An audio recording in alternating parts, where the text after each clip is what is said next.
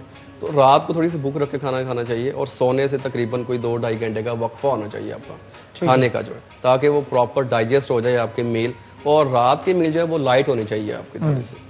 اچھا یہ بتا دیجیے گا ہمیں کہ اسٹریچنگ جو ہے وہ ہمیں اگر آپ ڈیمو کر کے دکھا دیں, کیونکہ اسٹریچنگ جو ہے وہ آپ نے بتایا کہ کتنا ضروری ہے ہمارے لیے. تو لیکن ہم اس سے پہلے ہم یہ بھی بات کرنا چاہ رہے ہیں کہ ورک آؤٹ جو ہے اس میں آپ کو زیادہ جو ہے وہ کارڈیو کی طرف رہنا چاہیے, جو موٹاپا جس سمے میں ہم بات کر رہے ہیں اس کیٹیگری کی جن کا ویٹ 80 سے 90 کلو کے درمیان ہے, تو ان کے لیے ایکسرسائزز اور ان کے لیے جو کیا ان کو ویٹ ٹریننگ سوٹ کرے گی یا ان کو کارڈیو سوٹ کرے گی یا کراس فٹ سوٹ کرے گی, اس پر گفتگو کریں گے اور ہم تھوڑا آپ سے ڈیمو بھی لیں گے. لیکن ایک چھوٹا سا وقفہ ہے, وقفے کے بعد دوبارہ حاضر ہوں گے, ہمارے ساتھ رہیے. رمضان مہربان.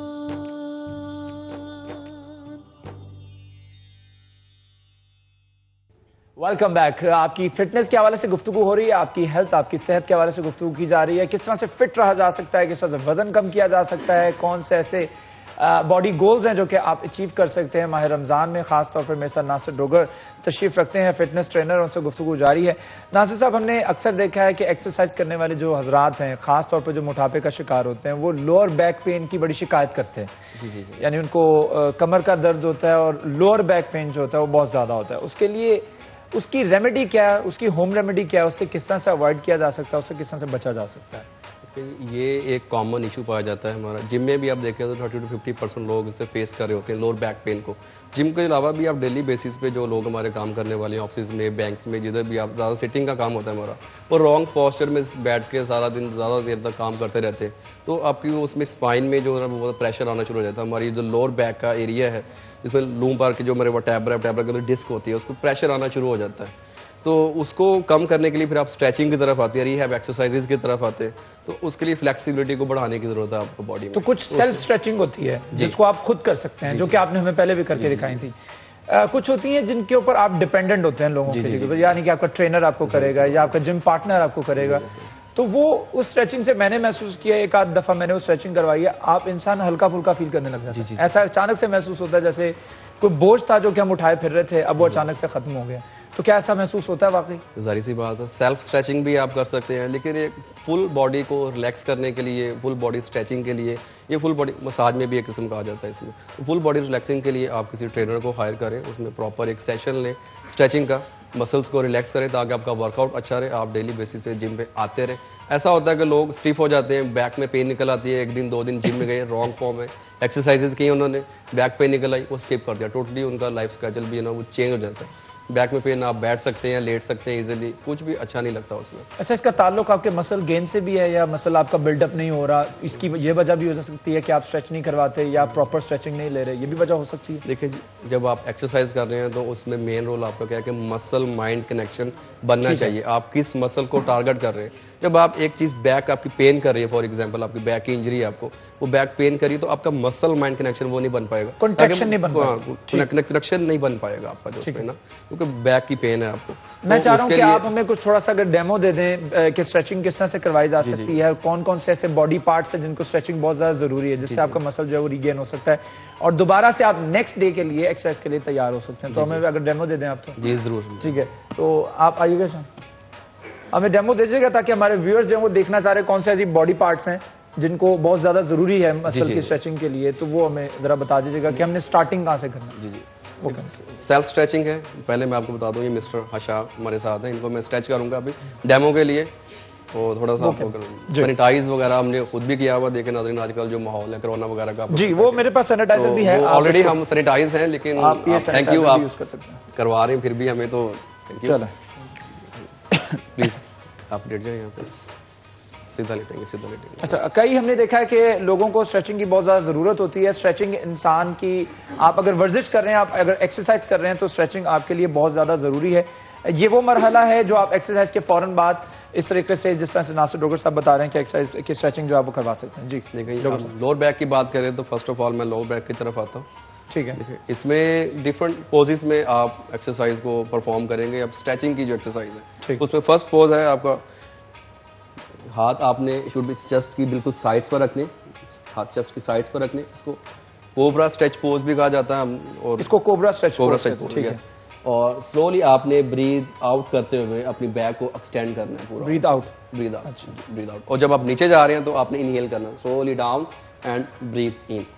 اس میں آپ اپنی لوور بیک کی جو آپ کے مسلز ہیں آپ ان کو اسٹرانگ کریں. پراپر یہ کنٹریکشن جب ہو رہی ہے تو اس میں بلڈ فلو بڑھ رہا ہے. ٹھیک ہے. ٹھیک ہے. تو اس سے جو انفلمیشن ہے آپ کے مسل کے اندر اس میں کافی حد تک آپ ریلیکس فیل کریں گے اس میں. اچھا, یہ کتنی دیر کرنا ہے؟ بریتھ ان کب کرنا ہے اور بریتھ آؤٹ کب کرنا ہے؟ دیکھیں کوئی بھی مسل ہے نا, جب آپ اس کو ایکسٹینڈ کر رہے ہیں, سوری اسٹریچ کر رہے ہیں تو اس میں انہیل کریں, اسٹریچ کریں, مسلس کو کھول رہے ہیں آپ, تو اس میں انہیل کریں تاکہ آپ کی پراپر آکسیجن جو مسل کے اندر آپ سپلائی دے رہے ہیں. جب واپس جائیں گے تو ایکسیل کریں. جب آپ اس کو واپس لے کے جا رہے ہیں, کنٹریکٹ کر رہے ہیں, تو جب آپ نے پہلے اوپر کی طرف آنا ہے, اوپر والے پوسچر پہ آنا ہے, تو آپ نے پہلے یہ کنٹریکشن اوپر ہو رہی ہے, یہ کنٹریکشن اوپر ہو رہی ہے تو اس میں آپ بریتھ آؤٹ کریں گے آپ, اور یہ اسٹریچ ہو رہا ہے تو اس میں انہیل کریں گے. یہ فرسٹ پوز ہے جس کو آپ 3 to 4 ٹائمز جو ہے نا وہ کر سکتے ہیں, 3 سے 4 دفعہ آپ کر سکتے ہیں. اچھا, اس میں آپ نے رکنا تو نہیں اوپر آ کے؟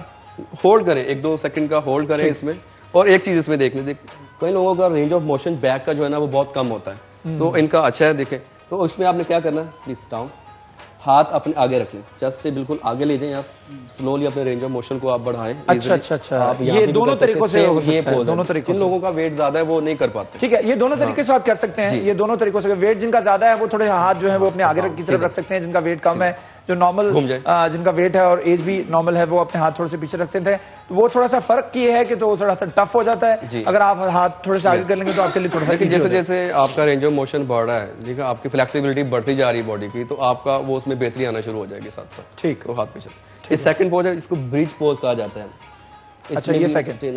پہلا کوبرا پوسچر تھا. یس, کوبرا. اور یہ جو ہے وہ برج پوسچر ہے. اس میں بھی آپ نے دیکھیں اپنی کمر کو آل دا وے آپ نے کرنا ہے اور بریتھ آؤٹ کرنی ہے. اس میں کنٹریکشن جو اوپر کی طرف ہو رہی ہے, یہ اوپر بھی 2-3 سیکنڈ رکنا ہے اپنے اس میں. یہ جس میں جو آپ بات کر رہے تھے لوور بیک کی, ہم اسی کو ٹارگٹ کر رہے ہیں. یہ 2 پوز ہو گئے آپ ایکسرسائز میں. اس میں دیکھیں آپ نیچے جا رہے ہیں تو انہیل کریں گے, اور کنٹریکشن اوپر ہو رہی ہے تو اس میں اچھا اوپر کی طرف ایکسیل کرنا ہے. جب آپ نے اوپر کے پوسچر پہ آنا ہے تو ایکسیل کرنا ہے, یعنی بریتھ آؤٹ کرنا ہے. اور جب آپ نے نیچے کو جانا ہے تو آپ نے بریتھ ان کرنا ہے, یعنی سانس لینا ہے. ٹھیک ہے, تو یہ 2 ایکسرسائز ہوگی, آپ خود کر سکتے ہیں. اس کے بعد آپ بات کر رہے تھے کہ اگر آپ کو کوئی وار ہے, پراپر ایک آپ سیشن لے رہے ہیں, ٹرینر کروا رہا ہے, تو اس میں کافی ایکسرسائزز ہیں. جیسے آپ ہیم اسٹرنگ کو اور گلوٹس کو, ہمارے جو 2 مسل ہیں ہیم اسٹرنگ اور گلوٹ, جب اس میں اسٹیفنس بڑھتی ہے تو آپ کی لوور بیک پہ پین شروع ہو جاتی ہے, پریشر آنا شروع ہو جاتا ہے. ان دونوں مسل میں اگر فلیکسیبلٹی زیادہ ہے تو ظاہر سی بات ہے وہ اسٹیفنس بھی آپ کی کم ہو گئی. تو اس میں 1 لیگ آپ کی اسٹریٹ رہے گی, دوسری لیگ کو ہم آل دا وے اپ کریں گے. یہ فلیکسیبلٹی جتنی آپ کی اچھی ہوگی, آپ کی جو بیک لیگ کے مسل ہیں ہیم اسٹرنگ کے, اس کو آپ اسٹریچ کر رہے ہیں. ٹھیک ہے, اس کو ہولڈ رکھنے. اچھا, اس کو 4 سیکنڈ. یس, اور آل دا وے ڈاؤن اینڈ اپ. یہ آپ نوٹ کر سکتے ہیں. یہ ویسے تو ٹرینر کرواتے ہیں, لیکن اگر آپ کے پاس, چونکہ ہم دیکھتے ہیں کہ اس وقت جم بند ہیں, لاک ڈاؤن کی سچویشن ہے, جم کب کھلیں گے کوئی پتہ نہیں, تو اس وجہ سے اب آپ جو ہے وہ اپنے کسی ٹرینر کو, اپنے کسی پارٹنر کو یہ ایکسرسائز بتا سکتے ہیں. اور یہ اگر آپ گھر پہ ایکسرسائز کر رہے ہیں تو یہ بآسانی جو آپ استعمال کر سکتے ہیں. کیونکہ ہم نے دیکھا ہے کہ لوگ جو ہے وہ جم کی فیس دیتے ہیں اور بڑے بڑے مہنگے جمز میں جاتے ہیں اور وہاں پہ جا کے اسٹریچنگ کروائی جاتی ہے. کچھ لوگوں کی فیس جو, کسی جم کی فیس جو ہے فلاں ہے, کسی جم کی فیس فلاں ہے, کوئی 33,500 دے رہا ہے تو کوئی کتنے پیسے دے رہا ہے. تو یہ ہو سکتا ہے کہ آپ جو ہے وہ خاص طور پر یہ اسٹریچنگ جو ہے آپ گھر پہ کروا سکتے ہیں. آپ کا کوئی پارٹنر ہے اس کو کہہ سکتے ہیں, یا جم پارٹنر جو آپ کا ہوا کرتا تھا اس سے بھی کر سکتے ہیں. تو یہ ایکسرسائز جو ہیں وہ آپ گھر پہ کریں. Stay healthy, stay fit and stay safe. ایک چھوٹا سا وقفے کے بعد اگلے سیگمنٹ میں ملاقات ہوگی. ہمارے ساتھ رہیے. رمضان مہربان.